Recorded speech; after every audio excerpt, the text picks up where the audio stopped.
do ramo de informática, tem a empresa Keycópias, não é isso? Correto. E hoje ele vai falar um pouquinho para nós como começou essa ideia, a sua história de empreendedorismo. Vamos lá? Oswaldo, a gente sabe que você já é empreendedor há mais de 10 anos. A gente quer saber um pouco da sua história, que fatores que influenciaram você a se tornar um empreendedor? Bem, boa noite. Boa noite. Eu acho que tudo vai um pouco da necessidade, tá? Então, minha mãe era do lar, meu pai era funcionário e acabou que devido... Essas pessoas que te influenciaram? Sim, sim. Eu acho que de certa forma a necessidade de você querer ter algo a mais. Eu acho que às vezes você pode nascer numa condição não tão favorável, mas correr atrás e transformar isso em alguma coisa favorável. Então, posso dizer para vocês que desde os meus 14 anos eu já tenho mais ou menos esse jeito de ter uma ideia e acreditar e ir atrás. Mas assim, o caminho é bem difícil, mas posso dizer que desde muito novo eu tenho já essa postura de acreditar que quando você tem um objetivo, você pode conseguir. E alguém da sua família já é empreendedor? Olha, por parte do meu pai, um primo, mas sempre algo muito simples, que nem eles tinham locadora. Até me desculpe, de repente, alguém que não concorda, eu não acredito que quando você tem algo que seja muito fácil, tá? Não que seja muito fácil, mas de certa forma, basicamente a pessoa comprava fita, alugava e morria por ali. Então, estava na cara que isso ia ter data de validade, que nem aconteceu hoje em dia. Então você tem o que? A própria internet, o Netflix, engoliu. Qual a rede de locadora que a gente vê hoje em dia? Talvez a Blockbuster, porque tem ainda alguns convênios com alguns outros serviços. Então eu acho que a mescla de um produto tem que ter alguma ligação com o serviço, porque você não fica nem na mão de um, nem de outro. Assim, houve algum evento de disparo para iniciar um negócio? Que você pensou, eu vou fazer algum negócio e vai dar certo? Demissão de... É engraçado, porque uma pessoa com praticamente 14, 15 anos não teve tanta experiência, então eu não vivi, eu nunca fui dispensado. Aliás, ao contrário, trabalhei em 2 empresas de bairro. Uma foi uma empresa que antigamente os carros utilizavam muitas peças de fibra, forro, tampão, e hoje em dia acabou que é tudo meio plástico. Ainda os forros acredito que ainda seja alguma coisa, mas acho que praticamente está acabando também. Então eu trabalhava numa empresa lá sem registro, sem nada, era uma empresa de bairro. Então eu entrei para ser um ajudante e as pessoas que estavam lá passaram assim, tipo 3, 4 meses e eu meio que coordenava, mas não era meu papel, entendeu? Eu era o ajudante, mas a pessoa que coordenava. Então nunca precisaram, você tem que fazer isso. Eu sempre falei assim, por que eu vou aceitar, sendo que eu posso fazer algo a mais? Então acho que essa é um pouco da diferença. Tem pessoas que simplesmente querem fazer o seu horário, ganhar a sua parte que foi combinado e ir embora, eles não se arriscam. Então eu acho que esse empurrão que eu tive foi desses lugares pequenos que eu trabalhei e eu não concordava com algumas coisas. Então eu queria fazer a mais. Então acho que foi aí o que me incentivou, você entendeu? E aí pessoas próximas, de repente um pai e uma mãe que falam, não, poxa, vai lá, tenta, de repente dá certo. Mas eu acho que até um certo ponto eles acharam assim, como ele é novo ainda, a gente fala assim, pelo menos vai estar trabalhando, está no caminho certo. Mas não, para mim desde aquele momento sempre foi muito sério, você entendeu? Sim. Então, alguma coisa para bairro eu atendi em nível de confecção, tá? Modelagem, cortar mesmo em casa, em cima da mesa, mandar uma costureira fazer para o bairro. Depois foi com a transportadora, tá? Que deve ter uma pessoa muito importante, que foi o João Roberto Duó, tá? O apelido dele era Doca. Ele me ensinou a trabalhar com telefone e foi um momento meio complicado para mim, porque em casa não tinha telefone. Que nem eu te falei, era muito apertado em casa, a vida era muito difícil. E a gente não tinha telefone, então eu tinha medo, e ele me ensinou. E eu posso dizer que hoje esse é o maior recurso que eu tenho. Então, se a gente pegar esse intervalo da roupa que eu quebrei muito a cara, vendendo no bairro, não recebendo, para trabalhar com essa outra pessoa que se chamava, Doca, ali eu posso dizer para você que foi quem me ensinou bastante do meu lado profissional, e até hoje eu venho sempre com essa bagagem, tá, por trás de tudo. Então até a Keycópia mesmo, que veio a ser depois, né, aí já tomando um corpo bem mais sério, tudo, envolvendo pessoas, tudo, você entendeu? Tá? Então já é um negócio bem mais complexo. E durante esse processo, você fez alguma formação, alguma faculdade para poder te ajudar? Na verdade, assim, eu nunca fui aquele aluno nota 10, mas fui sempre do que eu precisava. Se eu precisava de um 7, eu tirava 7,5 e eu não precisava de mais porque é aquilo que pediam. Não fui muito de estudar assim nessa parte, mas eu vim direto. Faculdade, e eu só não fiz pós porque com relação ao trabalho muito puxado, acabou que não deu tempo e talvez, não vou dizer que não foi necessário, porque conhecimento nunca é demais, né? Mas acho que a própria vida ali foi uma pós, qualquer um outro curso a mais, entendeu? Mas sou formado, tudo, eu sou formado em propaganda e marketing. E talvez até engraçado, porque eu acho que melhor era ter feito publicidade. E minha esposa, ela fez publicidade e talvez para ela era melhor ter feito propaganda e marketing. Que na publicidade você é mais ousado, na propaganda e marketing você calcula mais antes de tomar uma ação, entendeu? Como que você encontrou a oportunidade de ser um empreendedor? Então, a gente pode falar que às vezes a oportunidade bateu na porta. No meu caso, não. Eu acho que o dia a dia, você conversando com pessoas, trabalhando, e nem nessa época eu estava trabalhando, antes de dar Aquicop, eu estava trabalhando na Arsal Transportes, que também era um escritóriozinho que eu montei. E era tudo muito simples, motoboy e tudo, mas tinha o detalhe de trabalhar com caminhões. E nessa época ainda era muito rentável você contratar um caminhoneiro, passar pela sua empresa, ter um CNPJ, que aí é uma coisa mais responsável, e efetuar um serviço para uma grande empresa. Então eu consegui muitos contatos, né, através de ligações, reuniões, tudo. O único problema é que na época eu tinha 16 anos. Às vezes o pessoal trabalhava com algumas empresas, eles me atendiam super bem pelo telefone. Quando eles me conheciam, eu não tinha a aparência que de repente eles tinham. Talvez o meu nome, por ser Oswaldo, aparenta ser um nome de pessoas mais velhas, ajudava nessa hora do telefone. Mas quando eu participava ali no tete a tete, a coisa, eu não sei, de algum modo diminuía. E eu ficava chateado, porque tudo bem, eu era novo, mas eu tinha a responsabilidade de pessoas talvez mais velhas, entendeu? Que faziam o serviço corretamente. Teve clientes, exemplo, eu cheguei a prestar serviço por uma empresa chamada Bayer. Não sei se você conhece, mas é bem conhecido. Você ficou na região aqui de São Paulo, ali na zona sul do Socorro, você entendeu? Tá. Sim. Oswaldo, e você tinha algum plano de negócio ou fez algum planejamento para o negócio? Então, planejamento para um negócio, quando é muito simples, você tem que... Eu sempre comento para as pessoas que trabalham comigo, lembra daquela regra, menos com menos dá mais? Então você tem menos recurso, né? Você tem menos investimento. Então você tem que ter mais o que? Ideia e correr atrás. Então, por exemplo, um horário normal eu nunca tive. Então eu entrava de repente 6 da manhã e saía 10, meia-noite, final de semana, feriado, esquece. E aí vocês vão fazendo. Então, toda vez que eu conseguia alguém para trabalhar junto comigo para agregar, eu pensava assim, bom, eu não tenho como de repente conseguir um recurso X. Então eu trabalhava por uma pessoa e o a mais, de repente, por meia pessoa. Porque quando eu chegava no ponto de precisar de fato, na verdade eu estava precisando de quase duas. Aí de fato eu tinha o recurso para poder pagar essa uma e eu continuava me empenhando. Então na Aquicop, quando a gente começou, foi eu, meu sogro, que é o meu sócio, a minha esposa ajudou e o meu cunhado.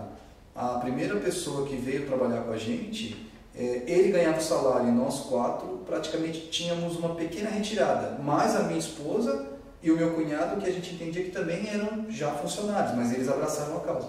E eu e meu sogro, a gente não tirava nada. Foi assim durante um ano, então eu trabalhava, onde eu tinha uma retirada, que era na Arsal Transportes, e já estava projetando a Aquicop. Então foi um jeito que foi possível, trabalhar sem tirar. Então ao invés de um ganho meu e dele, era o quê? Opa, uma impressora nova, um computador novo, aonde vai fazer etiqueta, e os funcionários passaram a ganhar. Aí demorou um ano e meio, alguma coisa, até a gente começar a tirar uma pequena retirada, vamos dizer, para ajudar no custo mesmo ali, porque chegou uma hora que eu tive que me desligar da Arsal para encarar a Aquicop e falar, é aqui que vai acontecer, entendeu? Oswaldo, quais são as suas forças, suas fraquezas, suas habilidades, aquilo que você é melhor em fazer? Eu sei agregar muito bem, eu não sei desfazer, eu não sei falar não. Às vezes eu vou falar um não para você, eu vou falar de uma outra maneira, porque eu acho que o não é muito pesado. Embora eu sei que quando alguém pede alguma coisa, o não a gente já tem. Mas para mim é muito complicado. Exemplo, eu nunca mandei ninguém embora. A não ser casos que a pessoa fez de um jeito que ela mesma sabia que não ia ter mais jeito, porque o que ela fez não tinha mais como continuar. Então, ela mesma fez algo tipo, ela pediu, me manda embora, mas fora isso, então é uma fraqueza que eu tenho, porque quando a gente contrata, é um contrato, de certa forma, combinado. Olha, você trabalha bem e eu te pago por um valor X. Se você aceitar ou não, você tem que saber na hora que você está entrando, das condições, das regras.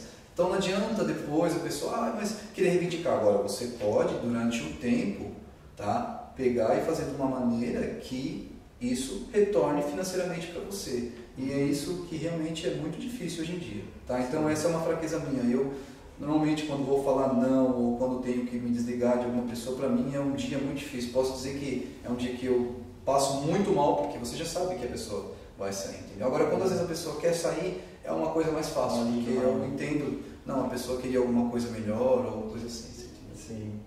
Você falou que você tem o seu sogro é o seu sócio. Isso. Como que é essa relação de vocês dois? Como que é essa parceria entre a Então, família?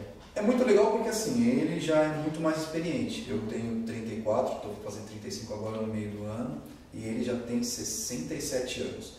Então, o tanto que ele quer arriscar talvez não seja o mesmo que o meu, porque eu ainda estou naquela fase, sabe, de abraçar o que vier de serviço, precisar de gente a gente contrata, e talvez ele ache que às vezes é melhor selecionar, realmente ficar naquilo que tem um bom lucro. E eu sempre penso que a gente não está em crise, mas o mercado esse ano começou muito complicado, até porque a gente está vendo as reivindicações, tudo, né, em termos de eleições, de como ficou.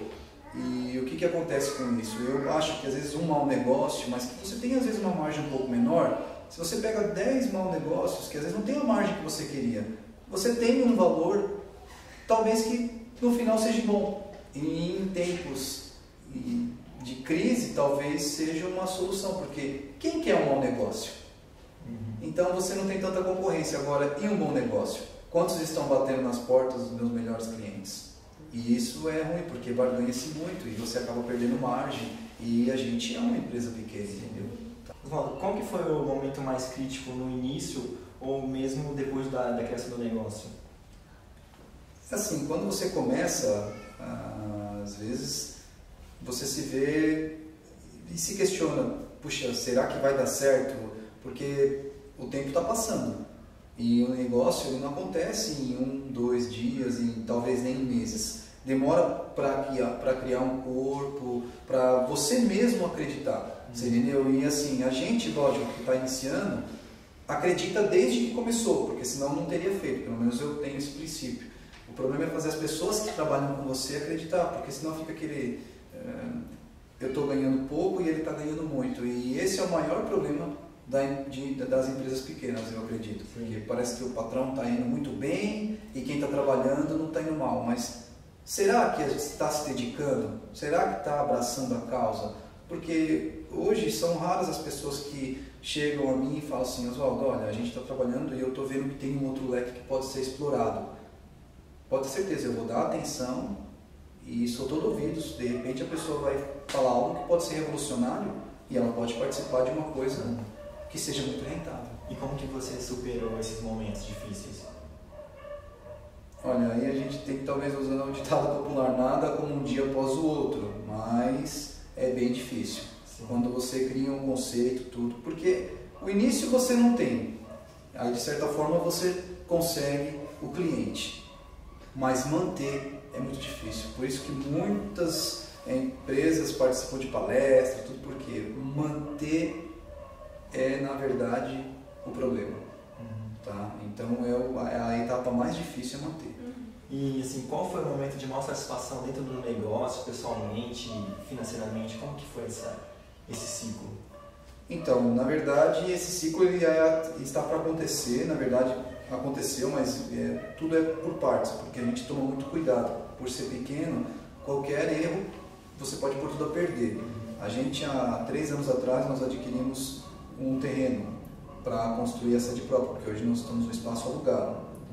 E passou por alguns processos, então agora a gente está na parte de engenharia e acho que foi sexta-feira agora que passou e foi aprovado o nosso projeto pela prefeitura, tudo, e está para sair o alvará de construção. Então eu acho que para mim esse, por enquanto, é um dos maiores momentos que a gente vai se realizar, que a gente vai vivenciar, porque acho que é a independência, sabe?